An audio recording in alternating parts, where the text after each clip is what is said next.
So you see, kids, never have an opinion of your own, or someone will drop a 16-ton safe on you. Here's yet another example. No more examples. Kids, don't listen to any of this. These bears are dangerous. You should have opinions of your own. You should think and decide and not listen to what everyone else says.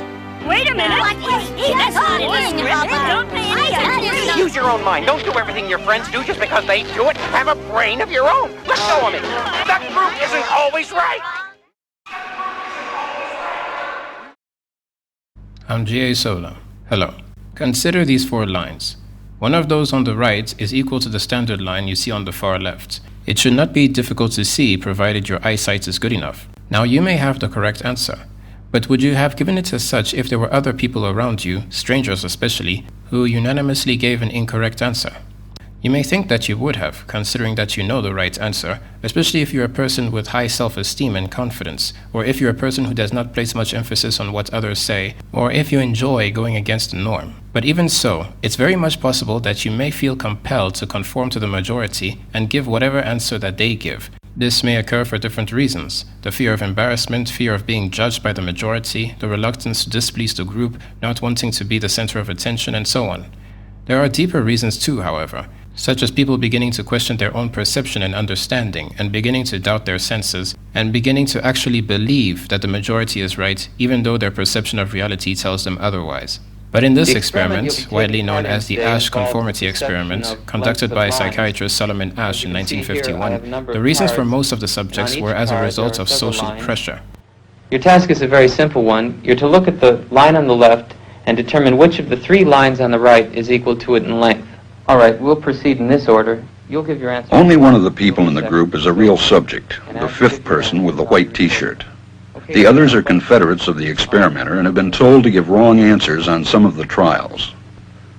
The experiment begins uneventfully as subjects give their judgments. 2. 2. 2. 2. 2. But on the 3rd trial, something happens. 2. 2. 2. 2. 2. The subject denies the evidence of his own eyes and yields to group influence. Asch found subjects went along with the group on 37% of the critical trials. But he found through interviews that they went along with the group for different reasons. 1. 1. They must be right. There are 4 of them and 1 of me. 1. This subject's yielding is based on a distortion of his judgment. He genuinely believes that the group is correct. I know they're wrong, but why should I make waves? 2. In this case, the subject knows he is right, but goes along to avoid the discomfort of disagreeing with the group. Here, the distortion is at the level of his response. 2. In the previous experiment, the naive subject stood alone against the group. In this variation, Asch gave the naive subject a partner, here seated in the 3rd position, who also gives the correct response. 1. 1. 2. 1. 2. With a partner, yielding drops to only 5% of the critical trials compared to 37% without a partner. Although subjects report warmth and good feeling toward the partner, they typically deny that he played a role in their own independence. The partnership variation shows that much of the power of the group came not merely from its numbers, but from the unanimity of its opposition. When that unanimity is punctured, the group's power is greatly reduced. Sometimes we go along with the group because what they say convinces us they are right. This is called informational conformity.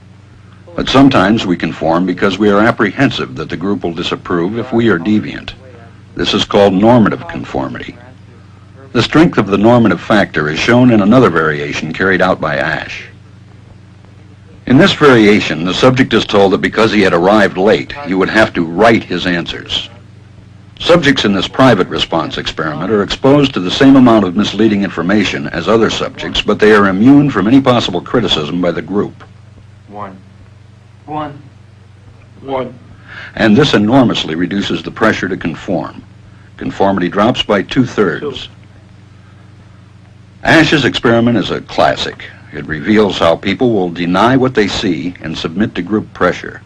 It allows us not only to observe conformity, but to study the conditions that increase or reduce its occurrence. Delusion is defined as an idiosyncratic belief or impression maintained despite being contradicted by reality or rational argument. So, believing things to be true or untrue despite evidence and rational argument that proves otherwise. Following the majority, however, is not always a negative thing, especially in cases of urgency, such as in this panic that occurred in Times Square.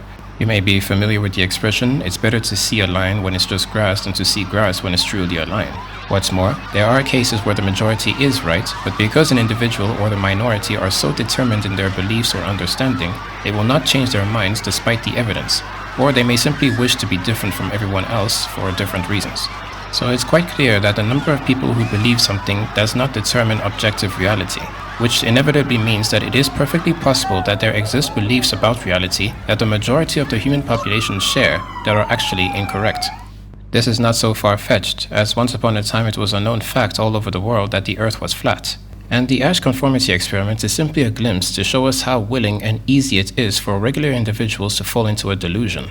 The example of the panic in Times Square is an even more potent example I've selected, as it shows us that there may very well be valid reasons to believe something, in this case that there was a shooting. Considering that many people heard it with their own ears, the fact that public shootings are not out of the ordinary, and the number of witnesses that could testify to this, may rationally lead one to believe that it was true.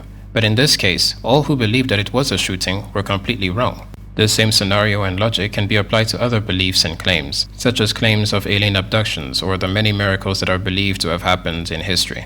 It does not automatically mean that these claims are not true, but it does not mean that they're true either. And that applies whether there are more rational explanations or not. For example, it does not matter whether the entire human population in existence believes that the Earth is flat or spherical. What matters is whether the Earth is flat or spherical in reality. And unless you are of the belief that we create our own reality with our perception, then the means to determine this objective reality, i.e. the shape of the planet, would have to meet a criteria that most accurately demonstrates reality itself. But this is where the complication begins. Because for a deeply indoctrinated person, reality is first and foremost determined by their authority, and whether or not something is demonstrable comes secondarily to what they already believe. So whatever reality people can discover must line up or be adjusted to suit their existing ideas about reality, or at least not contradict them. In the cases where what is considered objective reality does contradict them, then one or two things may happen. They may either challenge the demonstrable reality being presented as not being real itself somehow, because the reality poses a problem to their beliefs, or they may alter, interpret, or find other ways to apologize or defend their existing beliefs to suit the new demonstrable reality that contradicts them. So to keep their beliefs going, they either have to deny objective reality and keep their beliefs as they are, or accept objective reality and interpret their existing beliefs to suit that objective reality. Therefore, for the free thinker, it is important to ask this question: can it still be called indoctrination if the doctrine, or if you will, the teachings, beliefs, or information that is being taught is actually true or real or good? The answer is of course yes. Indoctrination can occur even if the information is true.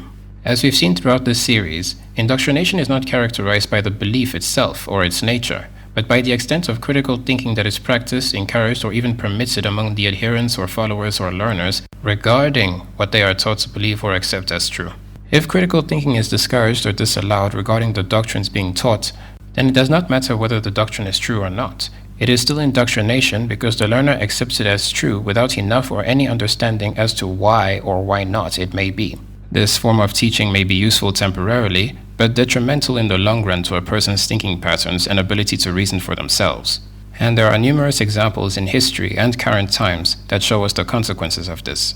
As we've just discussed, all creatures with the capacity to reason and perceive in this world can be wrong about something. And if we no longer apply critical thinking of our understanding of even the most demonstrable things, we may fall into a lie and will never be able to know about it.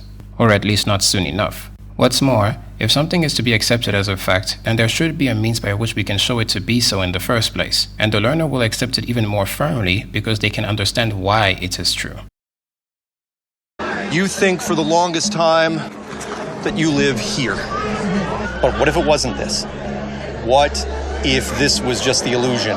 Let's return to our example of the shape of the Earth and the nature of the cosmos for a moment. Most of the world's global population believe with almost full certainty that our planet Earth and the cosmos around us exist and function in the manner that internationally established science has explained it through evidence, study, and observation, namely that the Earth is globular, or at least roughly spherical.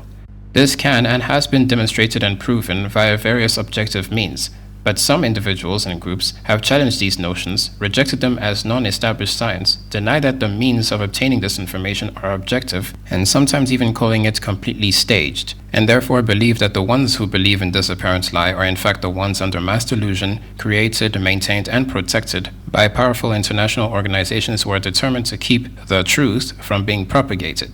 Now one must understand that the feeling of being the smartest ones in the room is very pleasurable, because it gives one a sense of power and pride, knowing or believing that you know something that others do not. And so even if people who believe in something that can be shown to be false, or at least not shown to be true, are mocked or ridiculed or in some cases fed to lions, it will not stop them from believing. And in fact, in many cases, it has the exact opposite effect and reinforces their belief, as we've seen in the last part, that one can believe oneself to be exceptional when one is in the minority or being persecuted because of their beliefs, or at least have the impression that they are. But here's the important part. In reality, ideas that sound ludicrous or defy or challenge the status quo are not inherently incorrect for those reasons. Because in the same example about the shape of the Earth, one must remember that once upon a time the majority of the world believed in the exact opposite, that the world was flat. On a scientific level, things can only be accepted as facts when they can be shown to be so via what qualify as scientific methods. This causes a problem, because for certain groups, there is a belief that facts can also be determined via unscientific or immaterial, unnatural, and even supernatural means. So subjective evidence, such as personal experience, rather than objective, such as physical proof. In most societies around the world, evidence is crucial and very important for us to make the best decisions. However, to some point we must bear in mind that the absence of evidence is really not the evidence of absence. A man, for example, may not have proof that he's innocent of raping a woman, but did not do so in reality, just as a woman may not have proof of rape, but was raped in reality. This is why in many judiciary systems, it's not just evidence that convicts or exonerates a person, but also reasonable doubt. We can only effectively work with what we do have and what we do know. And so we cannot fill the gaps of the unknown with unproven things and accept them as facts until we can prove them to be so. For most open flat earthers, for example, the information given and gained by one's own personal senses and experiences are prioritized determinants of belief above all else. By that logic, until you've personally looked into a microscope and seen microbes for yourself, your belief in microbes is at least partially unjustified. Now, the thing is, looking into a microscope is far easier than personally taking a trip to outer space, and thus one of the main reasons that the flat earth ideas stand. By denying all space missions as ahistorical, denying all scientific models, experiments, calculations, explanations, and physical evidence that have shown the Earth to be spherical, and by relying on the belief that the truth of the shape of the Earth is being shrouded by a global cover-up. The only reason NASA was founded in 1958 was to keep this thing under wraps as best they could. Why? Think of the shock waves if all of a sudden you're telling a civilization that this model, this isn't it anymore. Though it's interesting to also note that no prominent flat earth proponent has taken a trip to the moon or outer space to see for themselves. This is the general thinking behind all alternative explanations to sets of events or circumstances, collectively known as conspiracy theories. And the area known as Little Mogadishu has become ground zero for a major outbreak of measles. The 78 cases reported in Minnesota so far are more than what the entire country experienced in all of 2016. Don't listen, doctor. Don't listen to anybody. Listen to your rights. Partly because anti-vaxxers have been targeting the community with messaging that falsely links the MMR vaccine to autism. By the way, the word conspiracy alone simply means to conspire, or for two or more people to join in doing something unlawful or wrongful. However, the question does still stand. If the indoctrinated people believe the free thinkers to be delusional, and the free thinkers believe the indoctrinated to be delusional, how can we objectively determine who is right and who is not delusional?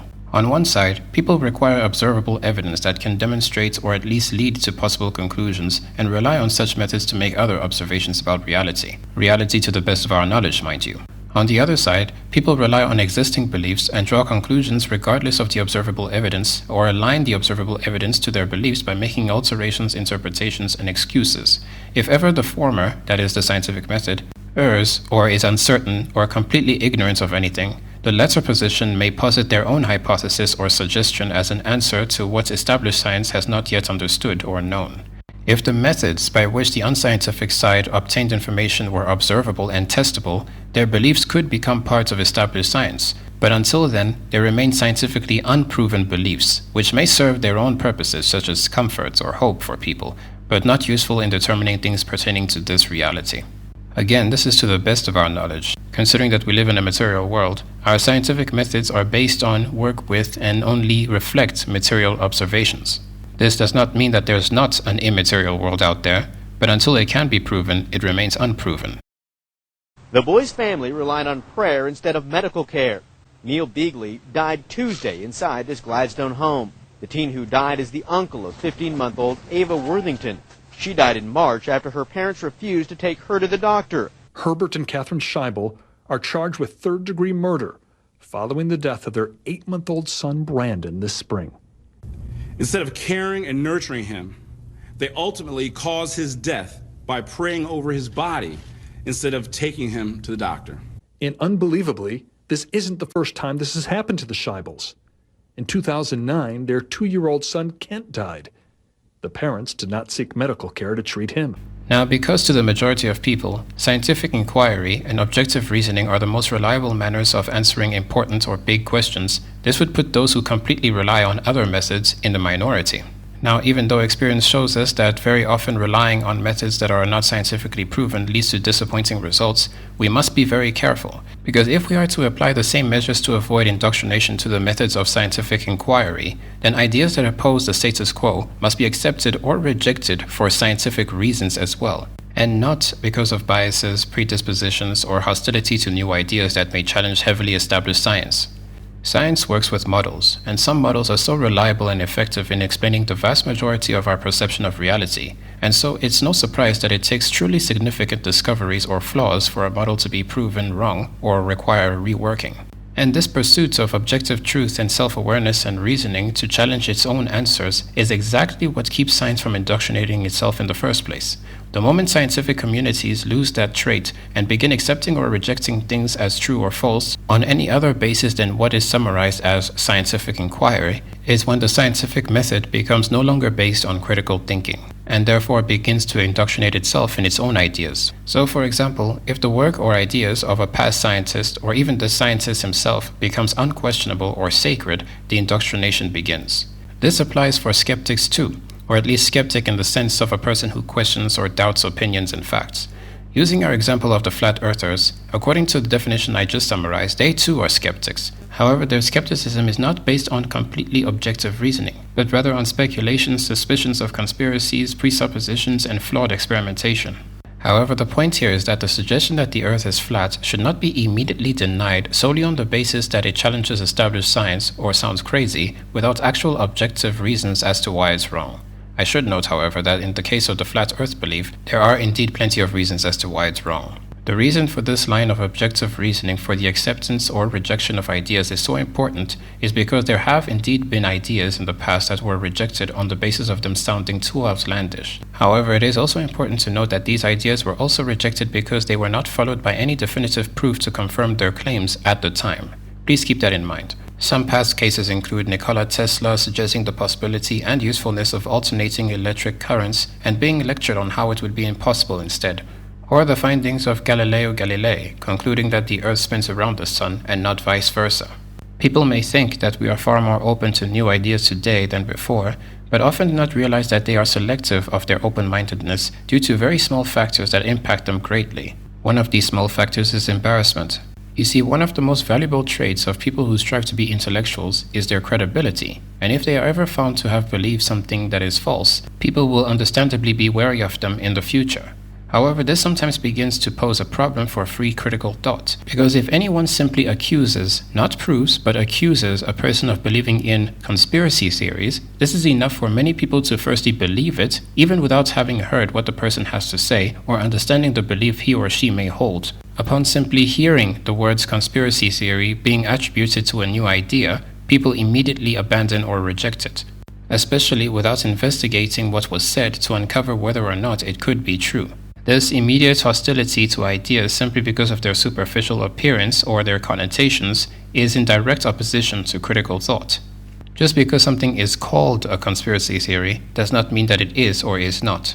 One must understand why something is correct or incorrect before jumping to a conclusion. And this is one problem that not only occurs with people who do not value critical thinking, but also those who do, because it is a cognitive bias, and every human being is susceptible to cognitive biases. And the bias that affects us universally is the hostility to change, because we all have an innate fear of the unknown, and changes are characterized by the unknown, because there is not always a guarantee of how things will turn out. And so, if one tries to change the comfortable status quo, or things we've already believed for so long that they've become a given without much thought needed, the change will typically be met with hostility of some kind, even when that change is for the better, or will indeed prove that our existing thoughts were wrong. Fortunately, there are ways of reducing cognitive biases, such as reminding ourselves that things must first be accepted and/or rejected for objective reasons, and after fair and unbiased examination, deliberation, and understanding. However, I should note that inquiry does take efforts, resources, time, and sometimes permission, and so not all suggestions can be properly investigated, or sometimes even significant enough to be investigated in the first place. Consider Bigfoot, for example. Some people consider it important, some people don't. Or a bigger example is the supernatural. But in the case of the supernatural, it's not because of its significance, rather because it cannot be objectively or consistently measured, quantized, studied, observed, tested, or understood. Instead, some ways of understanding or interacting with the supernatural would be inspiration, visions, dreams, seances, events that cannot be explained, prophetic signs, etc.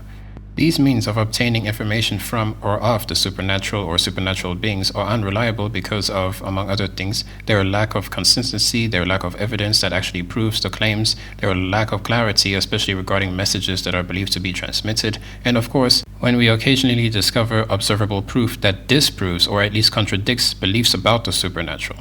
Believing in things out of faith, that is, by the definition of belief in things without proof, very often does not disturb people unless it leads to a form of extremism. But presenting things as scientific when they are in fact a matter of faith is a serious problem, just as presenting things as based on faith when they have in fact been scientifically proven is equally a problem. Let us consider one final example of why things should be properly understood or investigated before they are accepted or rejected. That is, of course, if the investigation is even possible. Many know of the atrocities committed by the Nazis, but fewer people know of the atrocities committed by the Japanese, which are now largely remembered as the worst atrocities committed in the history of mankind. The worst of which now commonly known as the Unit 731 experiments. The Japanese and Nazis carried out numerous experiments on their subjects, though the Japanese were slightly different in that the nature of their experiments was far more disturbing and unusual. When the Americans discovered these things, however, they were obviously repulsed, but also intrigued. You see, rumors had spread that their own allies, that is the Chinese and Russians, were conducting human experimentation of their own, particularly mind control experiments. And the Americans found the findings from the biological experiments conducted by the Japanese to be valuable, be it also unethical. But they did not wish that powerful countries such as China, and especially the Soviets, to obtain them. And since the Japanese truly feared being prosecuted by the Soviets, the American General Douglas MacArthur made a deal with the Unit 731 physicians that in exchange for their findings and to not disclose any of it to the other countries, they'd be granted immunity from prosecution for their war crimes. This is one of the reasons why I previously mentioned that the post-World War II tribunals were not exactly fair, because many people who actively and personally committed some of the worst crimes in recorded human history walked untouched, while some easy targets from other countries got much more of the blame.